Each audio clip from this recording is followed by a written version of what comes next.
On June the 16th, a symposium on popular piety was held in Rome. The event was organized by the German association Fundatio Christiana Virtus e.V. On the sidelines of the conference, EWTN spoke with Father Karl Wallner, National Director of the Pontifical Mission Agency, Missio Austria. You've come to Rome for the symposium, which is about the topic of popular piety. Why is this topic so important to you? According to Pope Francis, but also according to Pope Benedict and all his predecessors, popular piety is an instrument to lead people to God. Popular piety is something totally missionary. Pope Francis, at the beginning of his pontificate, spoke a lot about how important popular piety is. It's often ridiculed. Praying the rosary, going on pilgrimage, processions, private revelations, this is all part of popular piety. In other words, all these things that the people love. That's why it's called popular piety. These are things that have a great missionary potential. And that's why they're so important for me, because I have to do with the missions at the Papal Mission Agencies.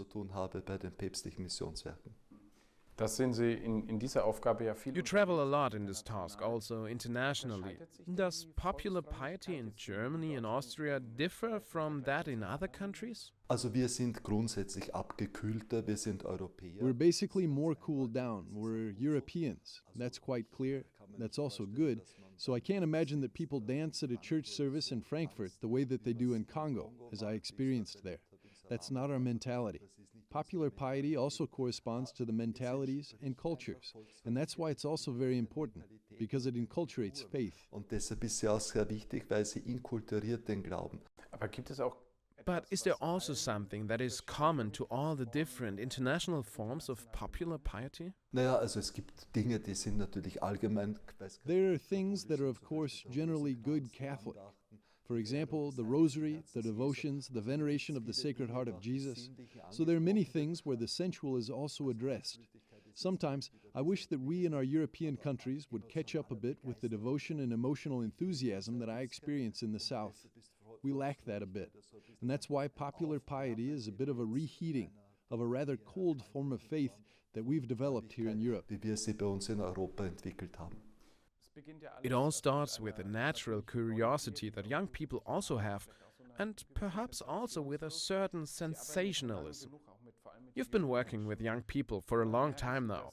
How do you realize this young person's curiosity turns into a real relationship with God? We are only God's servants. We're not the religious manipulators who demagogically force people to do something. We only create an atmosphere in which the heart opens. When I was a youth pastor, I used to say to Jesus in prayer, "Now you have to take over. You have to work." We've done everything. We've brought the young people here. We're making sure that the atmosphere is right. We're creating this environment, but you have to touch them. You have to meet these people. Our main problem today is what the church does is such a religious activity, and often the personal relationship with God is missing. It's a form of culture and so on, but you're not really a believer until God has touched you, when you've experienced something, when you've had the feeling that you're not praying into an abstract black hole, but that He answers. In 2016, I was very surprisingly appointed National Director of the Pontifical Mission Societies in Austria.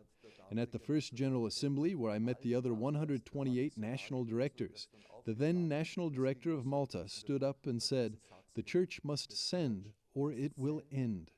I had goosebumps at the time, so I've quoted that phrase many times. The Church must be missionary, as Pope Francis wants, as all the popes of the last century wanted, or the Church will no longer exist. Alle Päpste des letzten Jahrhunderts wollten, oder es wird sie nicht mehr geben.